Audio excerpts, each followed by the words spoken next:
Agradecer a você que está chegando conosco aqui no primeiro Rondônia Startup Connect. Nós vamos dar sequência à programação. Nesse momento acontece uma oficina ali na sala, na entrada. Você que se inscreveu, esteja atento. Ela segue até o meio-dia.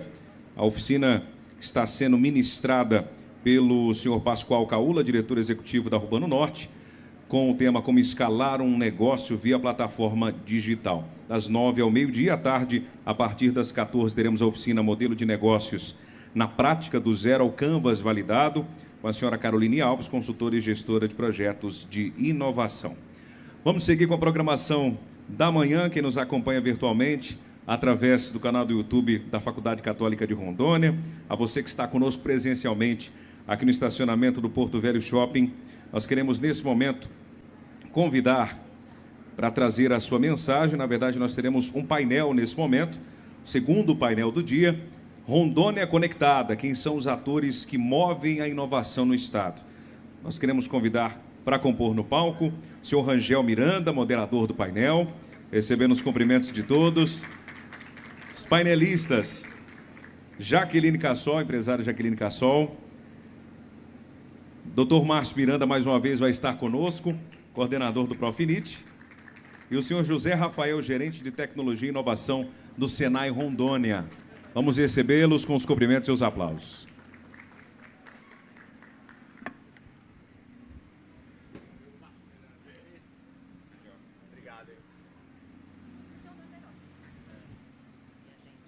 Lembrando a todos que estão conosco que nós temos frutas disponíveis ali na frente no espaço, água, café, qualquer dúvida a equipe está à disposição para atendê-los, para que a experiência aqui seja a melhor possível. Rangel, bom dia, fique à vontade. Obrigado, bom dia. Por favor, vamos sentar para esse bate-papo maravilhoso. Cumprimentar o pessoal que está acompanhando a gente pelo YouTube aí da Faculdade Católica. Não teremos apresentação, aqui é um bate-papo.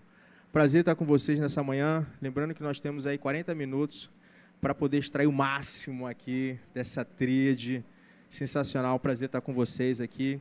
A gente tem um microfone aí? Temos outro microfone aqui? Ah, tá, legal. Bem, pessoal, bom dia, eu sou Rangel Miranda, analista de inovação do Sebrae Rondônia. Há 24 anos na instituição, tive uma passagem em Vilhena por 12 anos e voltei a Porto Velho em 2015. Eu sou nascido e criado aqui, nos últimos 10 anos me dedicando à causa dos pequenos negócios, mas especialmente a pauta de inovação, fortalecendo cada vez mais esse ecossistema tão pujante que é o nosso. Desafiador, mas extremamente pujante. E agradecer aqui, Jaqueline, Márcio, Rafael. Rafael, temos um compromisso semana que vem ainda, né? A entrega do Prêmio Sebrae Fiero de Inovação Aberta, a primeira agenda de inovação aberta do Estado de Rondônia, uma parceria Sebrae Fiero, tendo a Giral Energia como empresa âncora. Então, sensacional aí esse olhar também para a inovação aberta, né? Eu quero começar aqui com a apresentação falando que vocês falem um pouco sobre vocês rapidamente, porque o nosso tempo é 40 minutos. Temos microfone aí com quem está. Vamos começar com você, Márcio, que já está aí rapidinho. Quem é Márcio? O que Márcio faz? Bom dia a todos e a todas, né? Agradecer imensamente ao convite do Rangel, um grande parceiro nosso, desde muito tempo, né, Rangel? É interessante a gente estar aqui nesse momento, nesse evento que reinaugura todo o investimento nessa parte de startup, da parte de inovação também. Como eu apresentei na minha apresentação anterior, eu sou o Márcio Miranda, sou professor do Instituto Federal de Rondônia, no campus Calama. Atualmente também estou na coordenação do Profinit, que é um mestrado em propriedade intelectual e transferência de tecnologia para a inovação. E também, recentemente, entrei para o programa Bionorte, que é o programa voltado à biotecnologia e conservação dos nossos recursos naturais. E, de formação, sou biólogo, né, fui formado no Rio de Janeiro, na UERJ, fiz o mestrado, doutorado, pós-doutorado, e vim para cá, para Rondônia, em 2010. E eu acho interessante você perguntar como é que você se apresenta, e é esse misto de atividade que a gente faz durante toda a vida. Então, como biólogo, sempre estive interessado em trabalhar na região amazônica. E como acadêmico, eu sempre pensei em como que a biologia pode ajudar a comunidade, né? E eu acredito que a gente vai se encaixando nos locais, por mais que você ache que você não vai não é muito bem o que você pensava quando eu comecei como acadêmico, você pensa mais em trabalhar com pesquisa, e você vê que você consegue unir a pesquisa acadêmica com a parte de negócio. Isso eu devo muito ao trabalho que vocês fizeram, né, desde a Tambaqui Vale, a gente vê dessa utilidade. Então, hoje em dia, eu me defino mais como um profissional que busca unir formação de recursos humanos com o uso, não vou falar um uso adequado, mas um uso mais inteligente dos recursos, né? De a gente sair da commodity, sair de entregar matéria-prima, né? De entregar seiva, de entregar o produto bruto para pessoas que desenvolvem, que podem chegar a ter suas empresas, suas marcas, patentes, seus ativos tangíveis e intangíveis, e que possa negociar, que a gente possa fixar essas pessoas. Então, hoje em dia, eu me coloco mais nessa transformação. Maravilha, sensacional. Rafael, rapidinho, porque depois a gente vai numa sequência de perguntas aqui. Isso, tranquilo. É rapidinho também. Bom, meu nome é José Rafael. Atualmente eu estou como gerente de tecnologia e inovação do Senai. Eu sou baiano, né, de nascimento, mas a gente já, como todo brasileiro, a gente trabalha em vários locais. Minha formação, eu sou engenheiro químico, trabalhei na indústria petroquímica lá na Bahia, depois fui empreendedor, depois entrei no Senai há algum tempo, fiz meu mestrado e fiz meu doutorado em engenharia industrial, e há 7 anos eu estou aqui em Rondônia, nessa terra maravilhosa aqui, e contribuindo com os parceiros aqui para aprimorar, implementar, sedimentar nosso ecossistema local de inovação. Maravilha. Bom dia a todos. Eu sou Jaqueline Cassol, eu sou advogada, especialista em direito público, também direito penal. Fiz um MBA em liderança, inovação e gestão 4.0 na PUC do Rio Grande do Sul. Sou mestranda do IFRO, com muito orgulho, em propriedade intelectual e transferência tecnológica para a inovação. Também sou empresária do ramo de energia sustentável, hidrelétricas, e também sou empreendedora com a Gaion, uma empresa de consultoria de inovação, captação de recursos, registro de marcas e muitas outras áreas aí voltadas para a inovação. Atualmente, eu tenho o privilégio de trabalhar no governo do Estado de Rondônia, lotada lá na Casa Civil, na Diretoria de Gestão de Municípios, e também sou presidente, membro e presidente do Conselho Curador da FAPERO e uma apaixonada pela área da inovação em um estado de oportunidades. Essa é a Jaqueline Cassol, que depois de 20 anos voltei a estudar e me apaixonar por algo novo, que é inovação. Maravilha, vocês observam que a gente tem as 4 hélices aqui, né? Sociedade Civil Organizada, Senai, Academia, e aqui a gente tem um chapéu de 2 hélices, que é governo e empresa. Essa é uma mulher muito poderosa, né?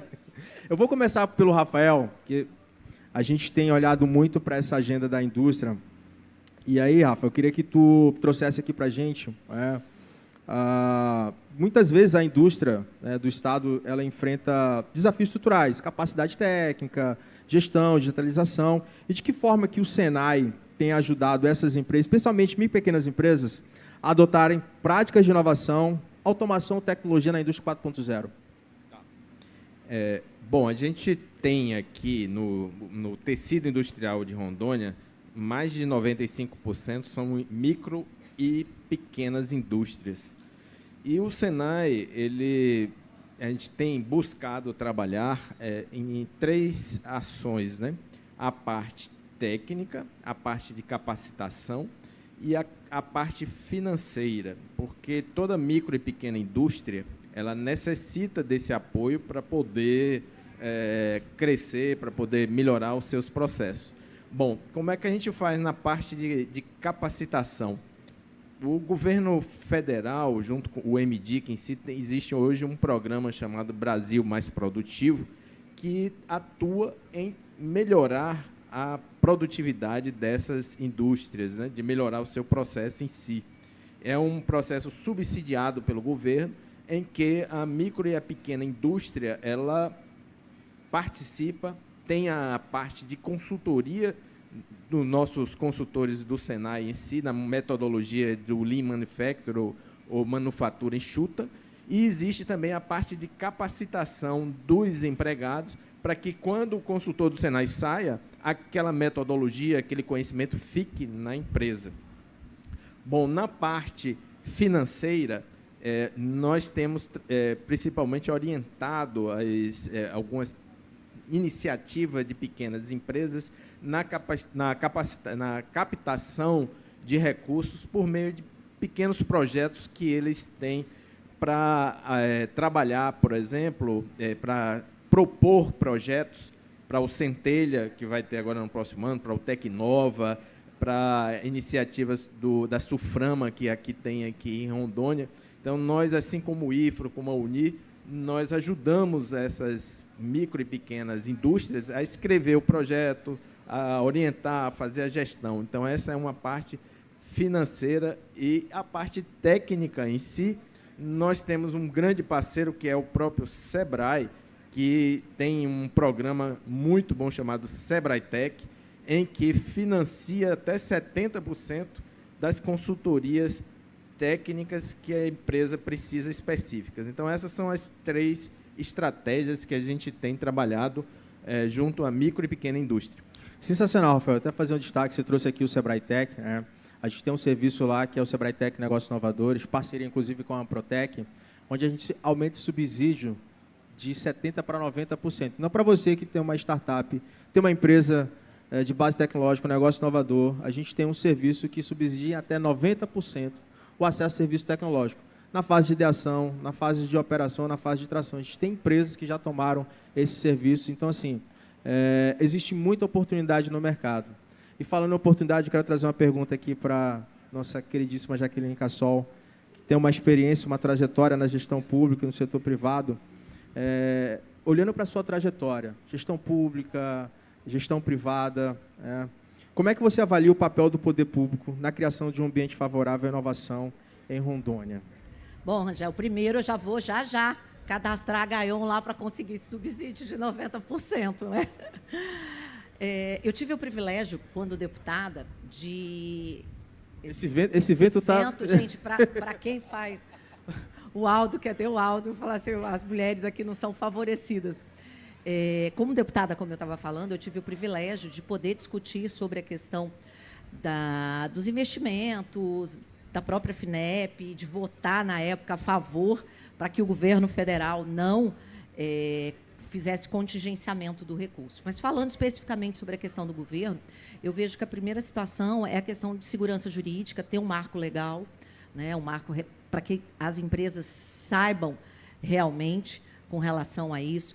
Também a questão de conectar os 52 municípios, porque a gente sabe que, se aqui em Porto Velho, quando a gente fala de inovação, de ciência, de tecnologia, a gente percebe as dificuldades, o interior é muito mais, e eu posso falar com propriedade, porque eu conheço 52 municípios, eu ando muito nos 52 municípios, e hoje o governo, através da secretaria, na SEDEC, a FAPERO e a Católica, já está fazendo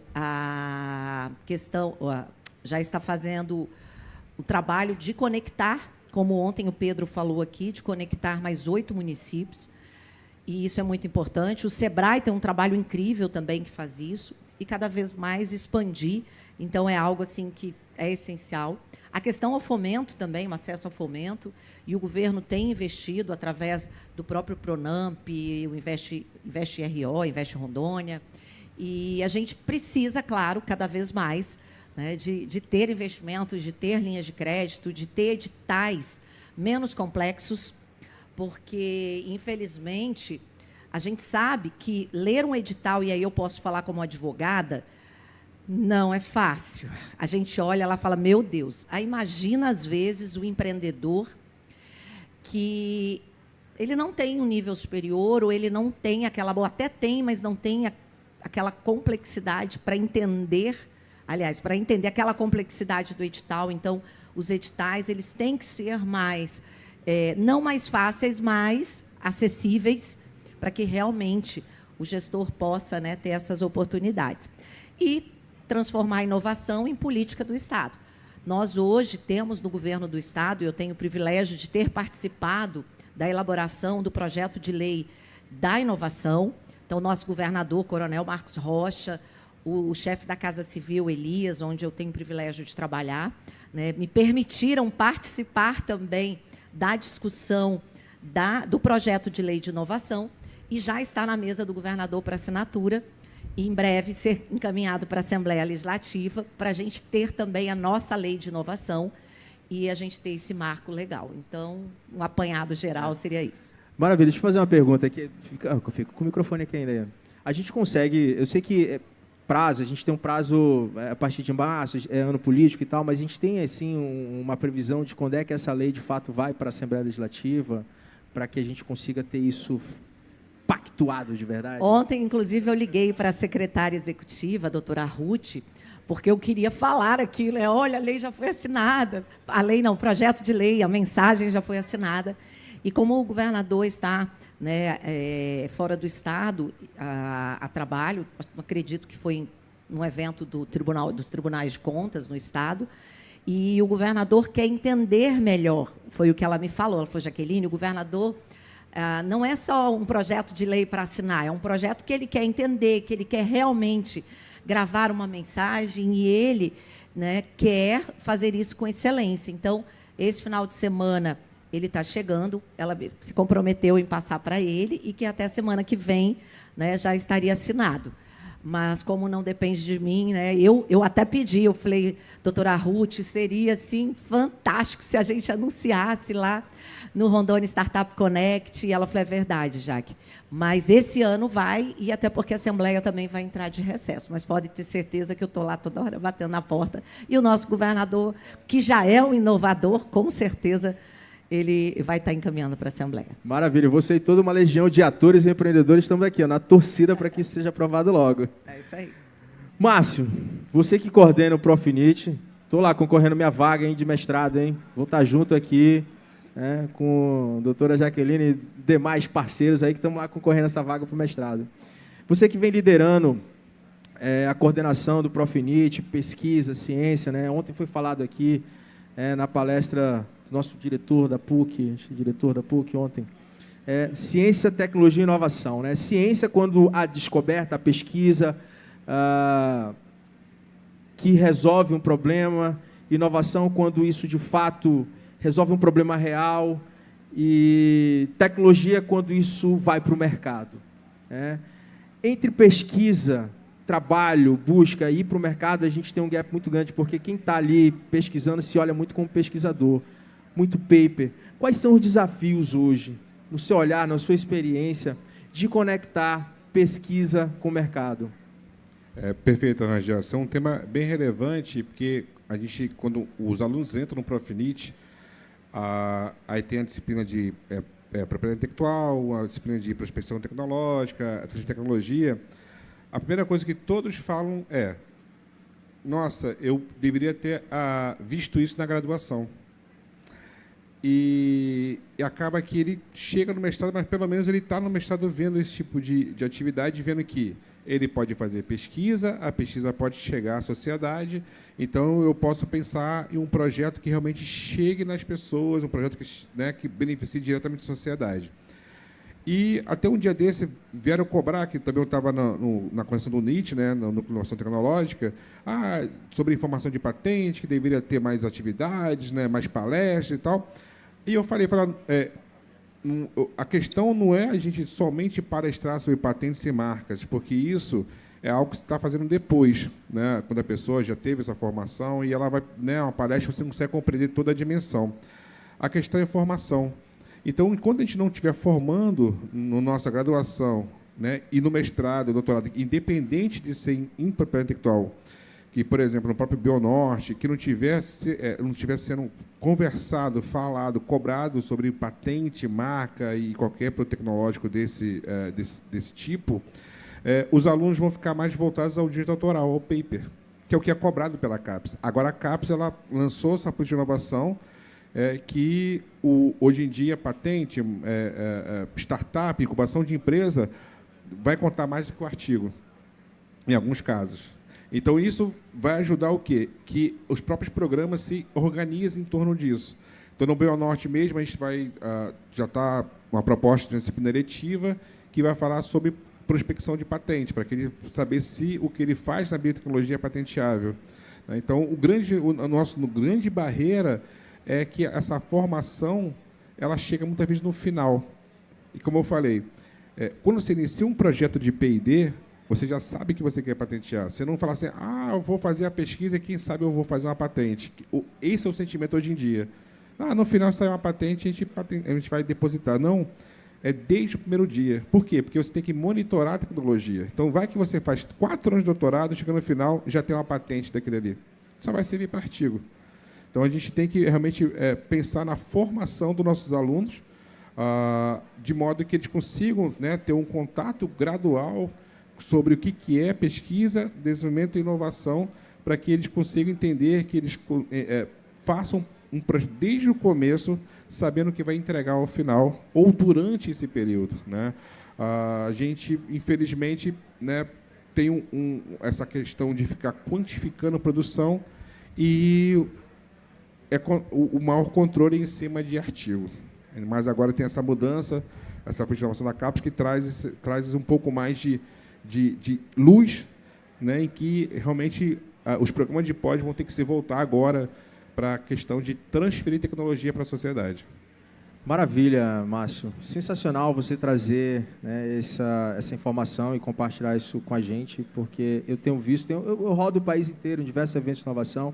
Meus colegas aqui do Acre, você falou essa questão de ver na graduação, eles já rodam um programa lá dentro da Universidade Estadual lá do Acre, que é um programa de aceleração para alunos da graduação, ou seja, né, eles rodam um programa para os alunos da área de administração, contábeis, enfim, mas eles já conseguem ver ali na graduação potencial de inovação, desenvolvimento de negócios, dentro de um programa estruturado, né? E aí, José Rafael, meu parceiro, a gente tem visto aí essa agenda da indústria, né? Senai como um grande parceiro, um grande player que olha para a indústria rondoniense, para a indústria brasileira, né, através da Confederação Nacional da Indústria, mas fazendo um recorte aqui para o estado de Rondônia e pensando aí no futuro da economia do nosso estado. Quais são os segmentos industriais ou de mercado que você acredita que tem maior urgência de potencial para a adoção de inovação? E por que o estado deveria investir neles prioritariamente? O estado de Rondônia, ele é um estado eminentemente do agronegócio, né? Então, a gente vê que... Outro dia eu recebi uma figurinha no Instagram dizendo que qual é o estado que tem mais boi do que gente. Aí tem a proporção. Mato Grosso tem 6:1, Rondônia é 10:1. É o primeiro lugar. Então, aqui tem mais boi do que a população em si. Então, a gente exporta carne, a gente exporta soja, exporta milho. Então, é um estado pujante no agronegócio. Mas, observando em termos econômicos em si, Rangel, é a indústria que paga os melhores salários, tá? Então, eminentemente, eu creio que essa parte da lei de inovação vai ser muito importante para promover, para melhorar a parte cultural da nossa indústria, porque nós não sabemos, o industrial aqui, ele não sabe como inovar. Ele bota seu negócio, faz sua produção, mas não cresce em termos de inovação, a não ser se por meio de compra de equipamentos, usando um fornecedor para trazer, mas ele não produz pesquisa, não faz inovação no seu processo em si. Bom, mas respondendo a sua pergunta, então, olhando os setores mais, vamos dizer assim, pujantes daqui de Rondônia, em primeiro lugar, é o setor de alimentos. Então, isso aí inclui toda a parte da bioeconomia que está aí dentro. E creio que, como nós somos um estado amazônico em si, existe muito potencial para você industrializar os insumos amazônicos. Então, eu creio que a gente precisa trabalhar essa parte aí para poder comercializar. Outro ponto importante dentro do setor de alimentos é da aquicultura. Então, hoje, Rondônia, no Brasil, é o quarto maior produtor de peixe. E o tambaqui ele tem um potencial enorme, mas o brasileiro consome muito mais tilápia e produtos importados como panga do Vietnã do que o nosso tambaqui. Então, o governo do estado começou esse trabalho, então a gente precisa fazer essa parte em alimentos. O outro setor que é grande aqui, que precisa também se desenvolver na parte de inovação, é o de mineração. Então, Rondônia é o maior produtor de cassiterita do Brasil. A gente tem algumas indústrias aqui que processam a cassiteria para fazer estanho, e tem 2 ou 3 mineradoras que precisam de aporte tecnológico para isso. E principalmente, Rangel, no setor de metal mecânica. Esse aí é intensivo realmente de metal mecânica e construção civil. São esses setores: alimentos, construção civil e a parte de metal mecânica. Construção civil, temos aí uma perspectiva grande de obras para o estado. A prefeitura, por exemplo, a gente tem conversado, vai captar alguns milhões em projetos junto ao PAC, e a gente precisa, o Senai, a gente está articulando para capacitar as empresas da construção civil para poder participar das licitações e entregar obras de qualidade. E o Senai, como o setor da construção civil faz parte da indústria, nós estamos implementando lá um BIM Office, que é a linha de transformação digital para a construção civil.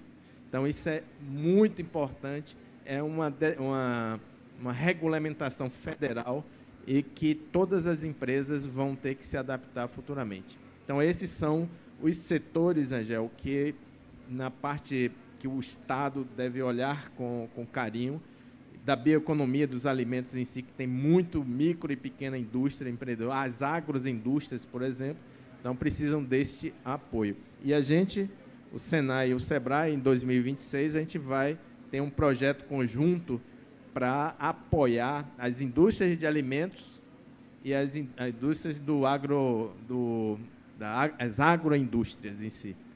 Então, 2026 promete, né? É isso aí, vem novidade por aí, através do Sebrae Tech, com subsídio de até 70%. Aí você trouxe essa pauta das agroindústrias. Eu tive semana passada, a gente rodou uma maratona de inovação, que foi AgroSpark, Madeira AgroSpark, dentro da Agrotech, né, uma agenda realizada pela Prefeitura. Me surpreendeu muito o número de agroindústria liderada por mulheres, por empreendedoras. Né?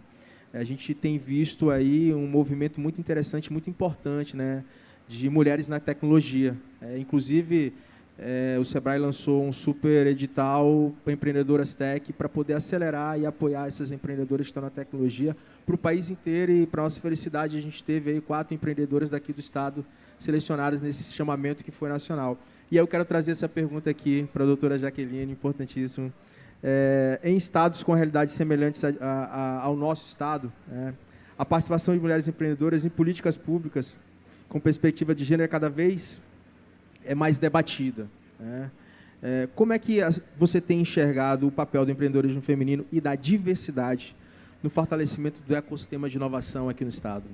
Bom, como você falou, nós temos o privilégio aqui em Rondônia de ter muitas mulheres, né, pequenas agricultoras na agroindústria e pequenas empresárias também, e as mais áreas diversificadas.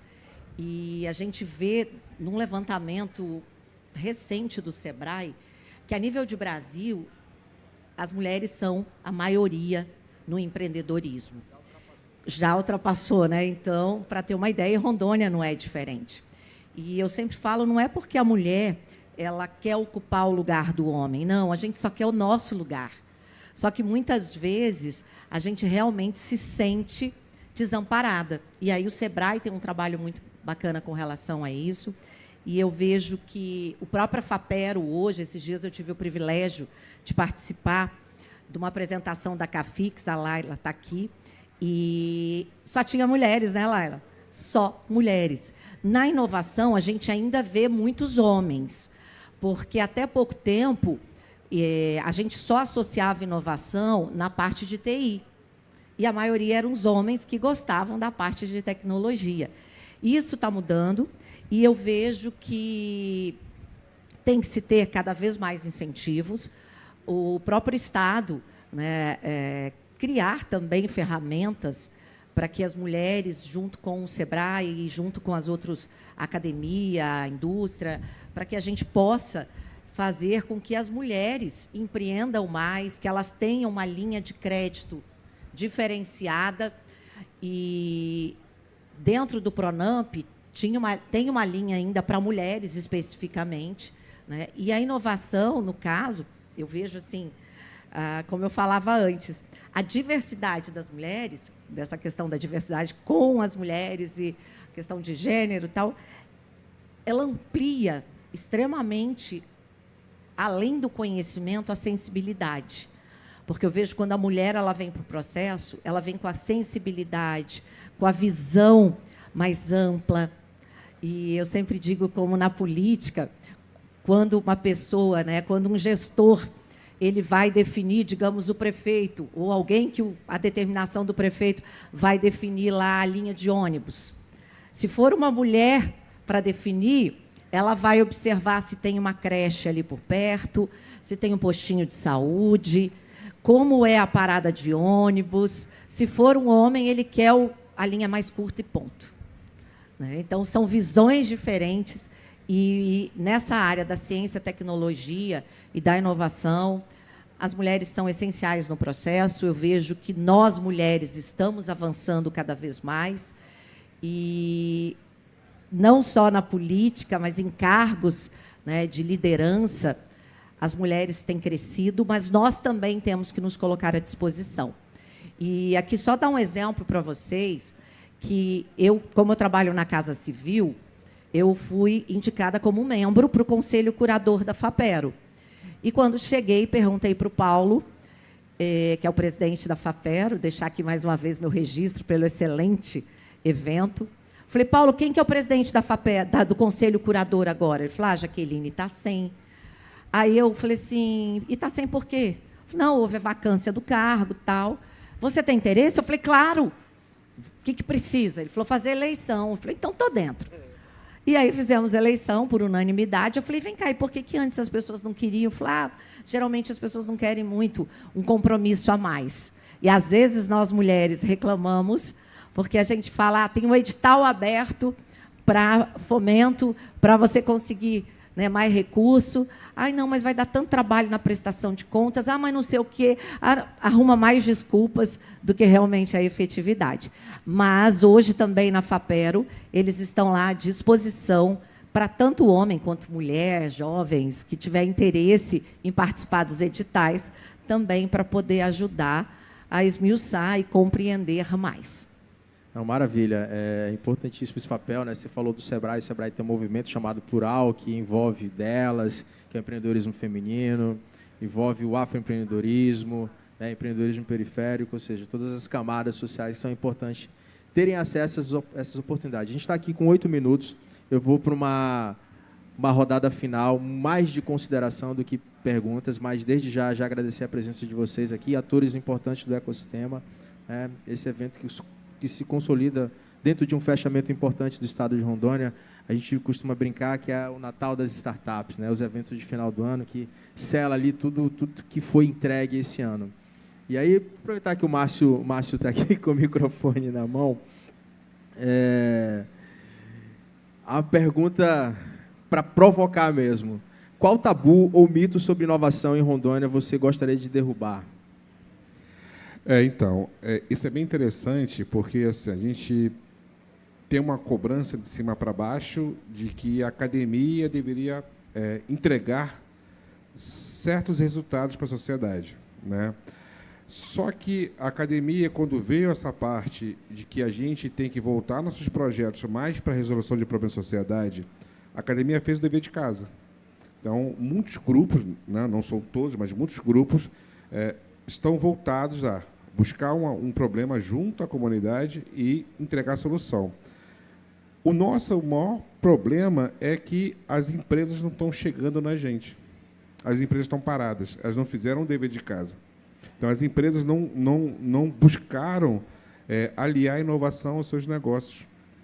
As empresas, de um modo bem geral, tirando as que surgem como startups, que já vêm com essa proposta, até as empresas tradicionais, né, as empresas que a gente tem de serviço aqui de Rondônia, de produtos, elas não se voltaram para isso. A gente teve até um evento, até na Fiero, que era de subvenção econômica, que no primeiro dia estava cheio, mas quando viram que tinha que escrever um projeto, no segundo dia estava vazio. Então, as empresas não se voltaram. Então, acho que conseguir que as empresas entendam que a academia era o braço de pesquisa e desenvolvimento da empresa seria a coisa mais... que eles acham que a gente está fechado, eles acham que a gente não faz nada para a sociedade. Entendeu? Então, quebrar essa visão da empresa de que nós temos muitas soluções prontas para serem aplicadas, para mim, seria o maior tabu. Eles acham que a gente só faz artigo e pronto. Sensacional, excelente tabu a ser quebrado. E para você, José Rafael, olhando para a indústria, 1 minuto e meio para responder. Pronto. O pitch. Tabu para se derrubar. Eu estou aqui já há 7 anos e o maior tabu que a gente encontra no setor industrial é sobre cultura da inovação. Eu sempre falo, quando a gente tem algumas reuniões, que você se lembra da época da gestão da qualidade e tal, que existia uma frase que dizia o seguinte: olhe, qualidade é uma doença que, se você não pegar, você vai morrer. Hoje, eu transformo faço uma paráfrase dessa frase para a indústria em si. Inovação é uma doença que, se a indústria não pegar, ela vai morrer. Vem os produtos de fora importados e vai varrer todo o nosso parque industrial. Então, o tabu que a gente precisa quebrar é que inovar não é um bicho complicado, é simples. E a gente tem ativos, talento, vontade, instituições, governo, academia, o Senai, Sebrae, todo mundo empenhado. Então, isso é um tabu cultural que a gente precisa quebrar. Sensacional. Que tabu quebrar? Eu vejo assim, seriam 2. Primeiro, os empreendedores, as pessoas acreditarem que existe recurso, que existe dinheiro, subvenção gratuito pelo governo e que não é coisa errada. Porque, infelizmente, muitos, e eu falo que muitas pessoas que têm uma visão de futuro, que eu fui falar sobre os recursos que a FINEP, que o Ministério da Ciência e Tecnologia e outros bancos disponibilizam, falei, tem alguma coisa errada. Então, esse seria o primeiro tabu. E o segundo, eu não vejo talvez nem como tabu, mas que é essencial, publicidade. Hoje a gente percebe que a maioria dos nossos empreendedores não sabem que existe recurso, que existe fomento, que existe linhas de crédito com juros bem menores para investir em P&D, para investir na pesquisa, na ciência e na inovação.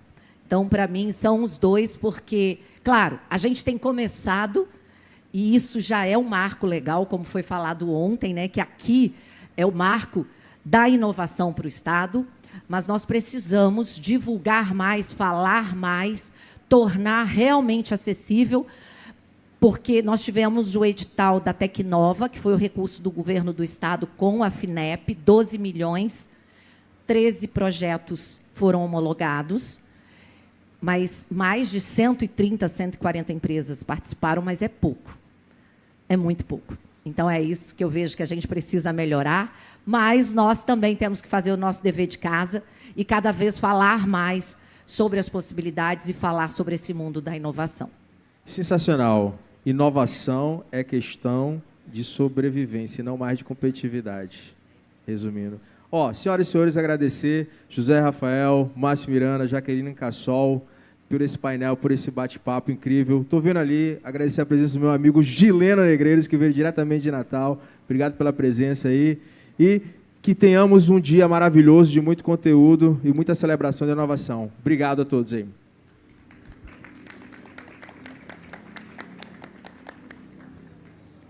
Podíamos fazer uma foto, né?